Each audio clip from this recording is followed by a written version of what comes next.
Assalamualaikum warahmatullahi wabarakatuh. Berikut ini saya akan menunjukkan struktur dari organisme, mulai dari sel dan jaringan, kemudian nanti organ, sistem organ dan organisme. Unit terkecil dari organisme disebut yaitu sel, ya, di mana selnya secara morfologi dan fungsional akan berbeda-beda satu dengan yang lainnya. Di mana sel yang awalnya berasal dari satu indukan sel yang sama, yaitu stem cell, kemudian melalui proses diferensiasi menjadi berbagai bentuk sel. Ada sel darah, sel syaraf, sel epitel, sel tulang, sel otot, ya, memiliki bentuk-bentuk yang berbeda-beda, tentu juga dengan fungsi yang berbeda-beda. Di sini saya akan mencontohkan bagaimana pengamatan tentang sel dan juga jaringan, ya. Mulai yang pertama adalah tentang sel. Di sini saya menggunakan preparat awetan, ya. Kita bisa melakukan pengamatan dengan menggunakan preparat basah maupun preparat awetan, ya. Saya lakukan pengamatan di bawah mikroskop dengan perbesaran, ya, 4 dan 10, 40 kali dan 100 kali, lalu didapatkan sel eritrosit dan juga sel leukosit. Saya tunjukkan di sini untuk sel eritrosit, ya. Jadi eritrosit ini bentuknya adalah bulat, kemudian cekung di bagian tengahnya, ya. Kalau terlihat di mikroskop itu bagian pinggirnya terlihat warna merah muda, ya. Kemudian bagian tengahnya berwarna putih atau palor. Itu merupakan cekungan dan menjadi ciri khas dari eritrosit. Di mana eritrosit ini juga tidak memiliki inti sel atau nukleus. Eritrosit memiliki fungsi spesifik yaitu sebagai pengangkut, ya, di dalam sistem sirkulasi. Contohnya adalah mengangkut oksigen dan karbon dioksida.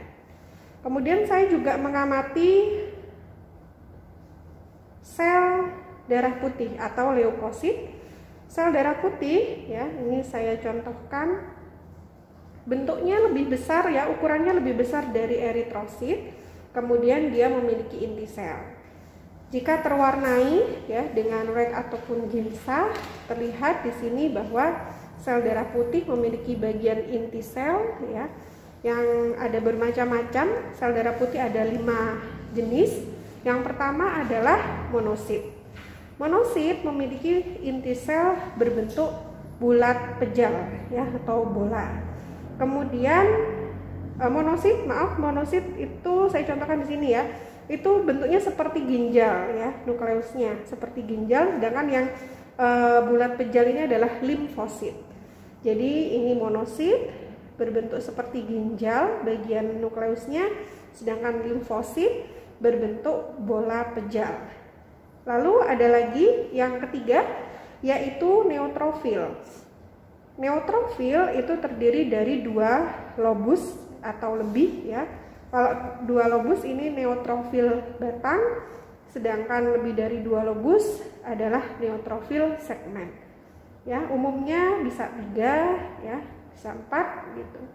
Kemudian yang keempat adalah eosinofil, ya. Eosinofil umumnya memiliki 3 lobus, kemudian terdapat granula, di mana lobus yang terwarnai dengan warna ungu, sedangkan granula ini warna merah muda, ya.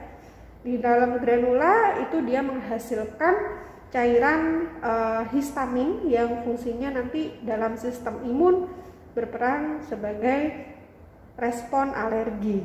Kemudian basofil. Basofil saya lihat di preparat di sini, ya, tidak ada. Oh, ini, ya. Jadi basofil ini tidak memiliki lobus-lobus, tapi dia lebih banyak pada granulanya, di mana granulanya menghasilkan histamin tadi untuk respon alergi. Secara umum, sel darah putih memiliki fungsi dalam menjalankan sistem imun, yang mana satu sel dengan sel yang lain memiliki fungsi yang spesifik. Misalnya monosit yang berbentuk ginjal ini, ya, dia fungsinya sebagai fagositosis, ya, atau memakan bakteri. Sedangkan limfosit ada yang sebagai T helper, ada yang pelisis sel. Begitu juga dengan yang lain, eosinofil dan neutrofil banyak kepada fagosit, sedangkan basofil lebih banyak kepada respon alergi.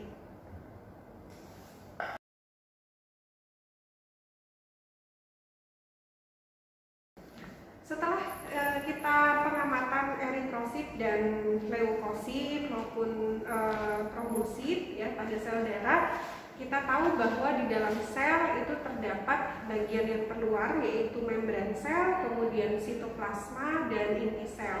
Memang pada pengamatan tidak sepenuhnya bisa terlihat, apalagi bagian organel-organel selnya ya membutuhkan perangkat yang lebih besar lagi seperti mikroskop elektron untuk melihat bagian organel-organel sel seperti nukleus, kemudian mitokondria, lisosom, badan Golgi, ribosom dan lain-lain. Nah, berikutnya setelah sel-sel ini akan berpadu padan membentuk sebuah lapisan-lapisan yang kita sebut dengan jaringan. Ya. Di dalam tubuh kita, organ-organ kita itu tersusun dari lapisan-lapisan jaringan, di mana lapisan-lapisan jaringan itu tersusun dari jenis sel-sel yang berbeda-beda, mulai dari jaringan epitel, jaringan ikat, jaringan otot, maupun jaringan syaraf. Secara umum kita memiliki 4 jaringan tersebut di dalam tubuh kita yang menyusun organ. Nah, di sini saya akan mencontohkan pengamatan tentang jaringan. Ya. Jaringan ini bisa kita amati dengan preparat awetan. Ya. Di sini saya akan menunjukkan antara lain beberapa contoh jaringan yang ada di dalam tubuh kita. Yang pertama adalah vena. Ya. Kita tahu vena ini adalah pembuluh darah. Ya. Jadi preparatnya seperti ini. Ya. Kemudian untuk histologinya sudah saya amati dengan menggunakan mikroskop dan terlihat seperti gambar ini, gitu ya.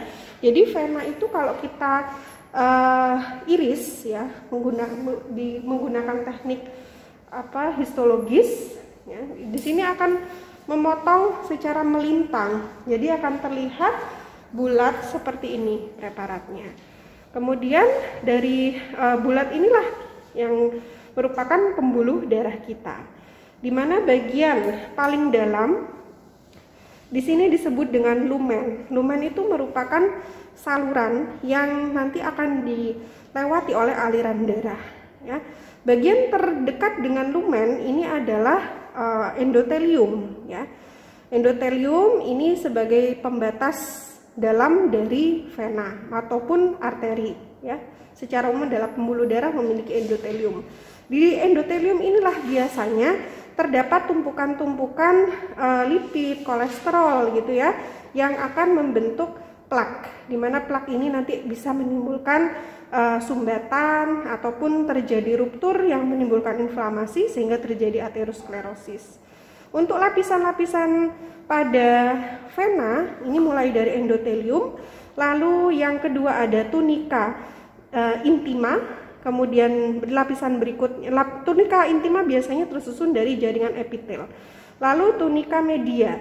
Tunika media biasanya tersusun dari jaringan ikat, ya, kolagen dan seterusnya. Kemudian berikutnya adalah jaringan adventitia dan yang terakhir adalah jaringan otot polos, ya.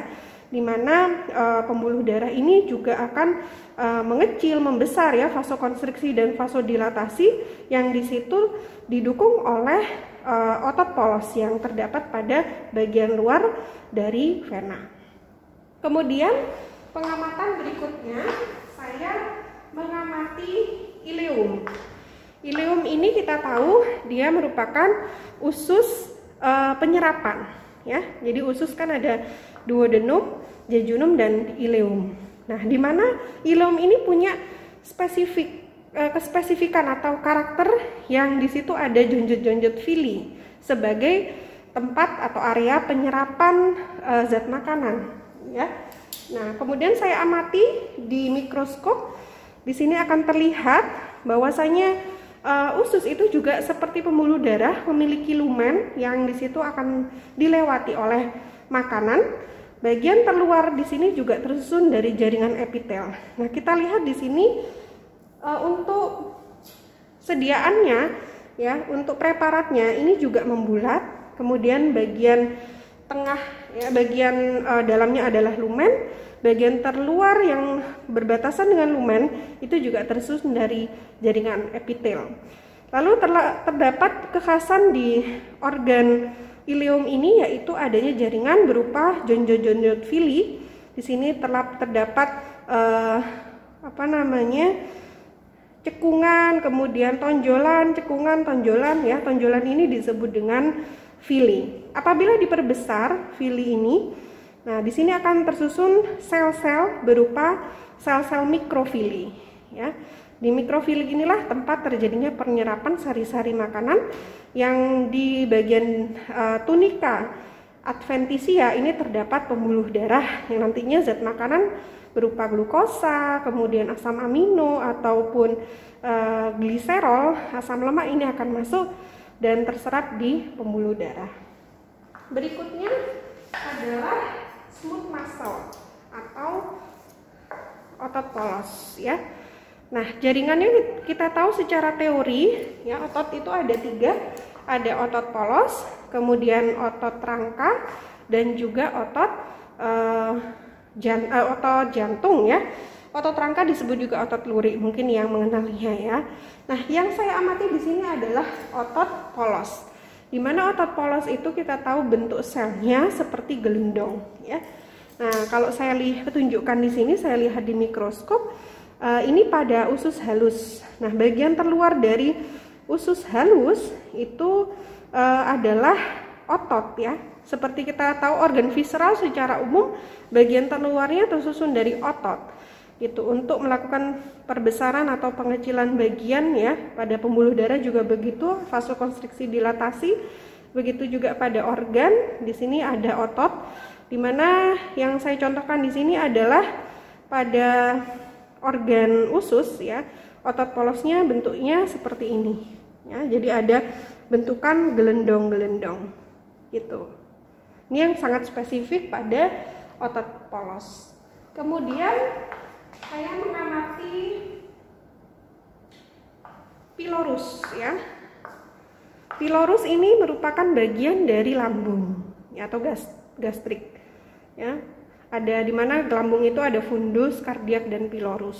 Nah, di bagian pylorus ini kalau kita amati histologisnya ya, itu terdapat bagian sel yang spesifik, yaitu sel parietal dan chief cell di sini ya. Nah, di sini ada bagian sel parietal fungsinya menghasilkan HCl, sedangkan chief cell menghasilkan pepsinogen. Nanti HCl akan mengaktifkan pepsinogen menjadi pepsin. Berikutnya adalah trakea. Ya. Trakea ini menyusun saluran pada saluran pernafasan ya. Nah, di situ yang spesifik sekali bahwasanya jaringannya tersusun dari tulang rawan hialin. Ya.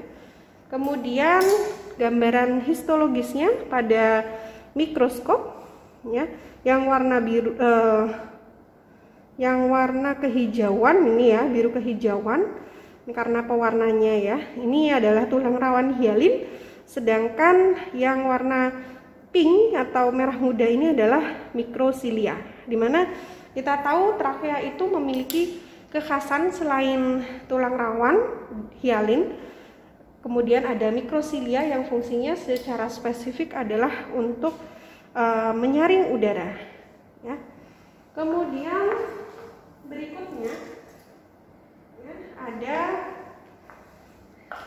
organ pankreas. Ya, ini sebagian jaringannya ya. Ini organ pankreas sebetulnya besar ya. Kita iris sebagian. Nah, jaringannya seperti ini. Kemudian gambaran histologisnya adalah,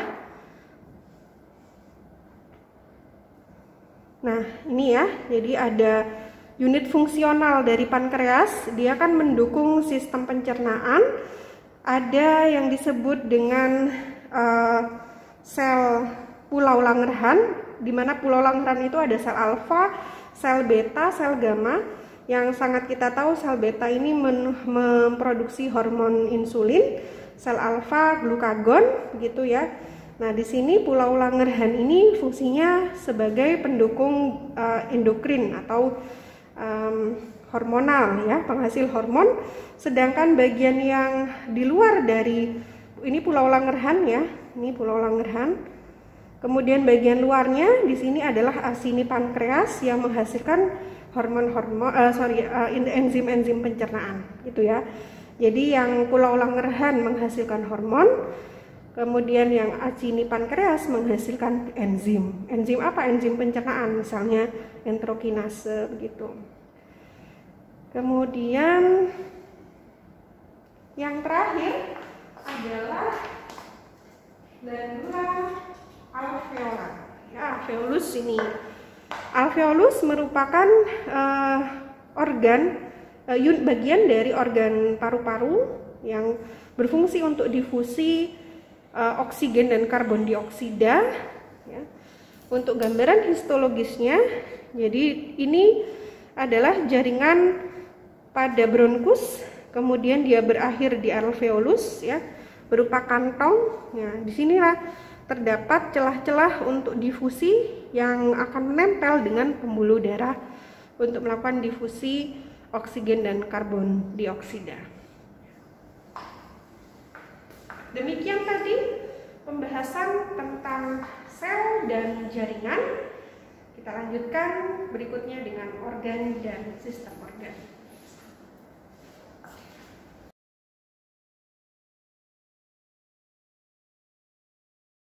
Berikutnya, setelah kita mengetahui struktur dari organisme, mulai dari tingkat sel, sel akan membentuk jaringan, jaringan akan membentuk organ, organ untuk menunjang fungsi tertentu membentuk sistem organ, dan sistem organ membentuk organisme. Di sini saya akan menjelaskan tentang sistem organ, di mana sistem organ merupakan kumpulan dari organ-organ yang nantinya akan menunjang suatu fungsi tertentu. Di dalam tubuh manusia ada banyak sekali sistem organ, mulai dari sistem pencernaan yang kita tahu terdiri dari organ rongga mulut, kerongkongan, kemudian lambung, lalu usus halus, yang mana usus halus terbagi menjadi 3 bagian, yaitu duodenum atau usus 12 jari, lalu usus kosong atau jejunum, dan usus penyerapan atau ileum. Kemudian ada usus besar ya, lalu kolon dan juga anus. Di mana sistem pencernaan ini tadi tidak hanya ditunjang dari organ, tetapi juga ada kelenjar yang di situ akan mendukung fungsinya juga. Dia akan menghasilkan hormon ataupun enzim. Beberapa organ penunjang dalam sistem pencernaan antara lain ada sel beta pankreas yang ada di organ pankreas. Di situ dia menghasilkan hormon insulin dan juga enzim-enzim pencernaan seperti enterokinase. Lalu juga ada kelenjar di dalam usus halus di dinding-dindingnya yang menghasilkan enzim-enzim pencernaan seperti tripsinogen dan kemotripsin. Di lambung pun juga pada bagian dindingnya ada sel-sel yang menunjang menghasilkan HCl dan juga enzim pencernaan seperti pepsinogen menjadi pepsin. Lalu enzim-enzim lainnya. Lalu organ penunjang di sistem pencernaan yang kedua selain pankreas juga ada hepar. Ya, kita lihat di sini ada hepar, di mana hepar ini fungsinya adalah melakukan proses metabolisme zat-zat yang masuk ke dalam tubuh ataupun sintesis di dalam tubuh organisme itu sendiri. Selain sistem pencernaan, ada lagi sistem pernafasan, mulai dari nasal atau rongga hidung, kemudian faring, laring, trakea, bronkus, bronkiolus, dan paru-paru yang terbagi menjadi 2 bagian, 3 lobus bagian kanan, 2 lobus bagian kiri. Ini juga mendukung satu fungsi tertentu, yaitu dalam pernafasan. ekstraseluler, di mana dari pernafasan ekstraseluler itu didapatkan oksigen yang nantinya oksigen akan bertukar di alveolus. Ya, kita tahu teorinya alveolus terdapat pada paru-paru yang di situ melakukan proses difusi, di mana oksigen akan masuk ke dalam pembuluh darah, lalu diikat bersama eritrosit, ya, yaitu tepatnya di hemoglobin, membentuk oksihemoglobin, dan oksihemoglobin akan beredar menuju ke sel-sel yang membutuhkan. Kemudian ada lagi misalnya sistem syaraf, ya. Sistem syaraf terbagi menjadi dua, yaitu sistem syaraf pusat terdiri dari otak dan sumsum tulang belakang, kemudian sistem syaraf tepi atau perifer yang tersebar di seluruh tubuh. Kemudian berikutnya adalah sistem sirkulasi dan kardiovaskular. Organnya adalah jantung atau kardio atau kardiak. Kemudian pembuluh darah, ada vena dan arteri, ya, di mana vena dan arteri itu diameternya mulai dari yang besar hingga yang kecil, ya. Misalnya pembuluh darah vena, ada vena cava yang paling besar, kemudian vena, dan yang paling kecil adalah venula. Sedangkan arteri itu yang paling besar adalah aorta, kemudian yang lebih kecil lagi arteri, dan yang terakhir adalah arteriola. Vena akan membawa darah menuju ke jantung, sedangkan arteri membawa darah dari jantung ke seluruh tubuh atau ke paru-paru. Kemudian berikutnya adalah sistem limfatik. Ya, sistem limfatik ada limpa, ya, limfatik primer dan sekunder. Limfatik primer itu ditunjang dari dua bagian, yaitu timus, ya, timus yang letaknya di antara paru-paru di atas jantung. Kemudian yang kedua adalah sumsum tulang belakang, ya, di mana sistem limfatik primer fungsinya sebagai produsen dari sel darah putih, ya, terutama untuk penunjang sistem imunnya. Selain sel darah putih juga melakukan proses hematopoiesis membentuk sel-sel darah yang lain untuk sumsum tulang. Sedangkan untuk timus menghasilkan sel darah putih. Kemudian selain limfatik primer juga ada limfatik sekunder. Di antaranya adalah nodus limfoid, ya. Kemudian kelenjar getah bening. Lalu ada MALT, mucosal associated lymphoid tissue, yang menghasilkan antibodi pada bagian usus, ya. Selanjutnya ada PAC pair atau pair patch, juga terdapat pada usus halus.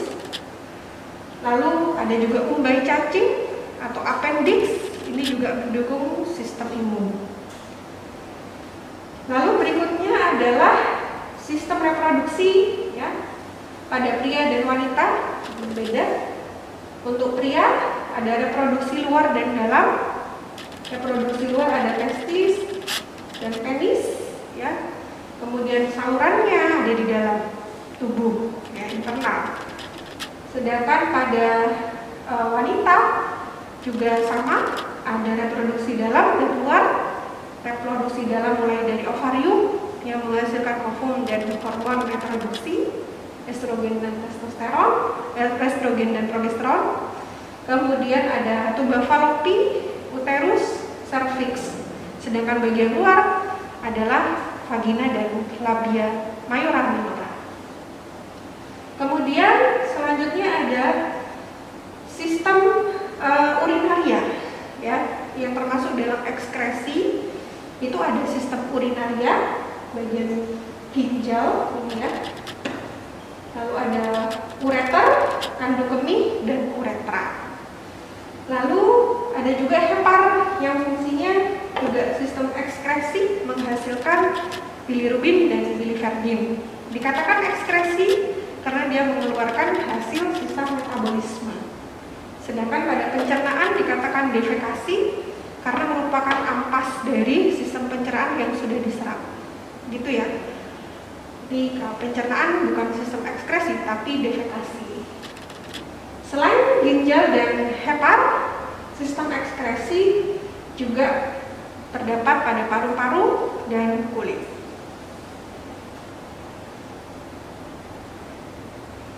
Selain itu juga ada sistem muskuloskeletal. Muskuloskeletal terdiri dari tulang sebagai sistem gerak pasif dan muscle atau otot sebagai gerak aktif. Baik, demikian yang bisa kami sampaikan tentang organ dan sistem organ yang menunjang satu fungsi tertentu membentuk organisme.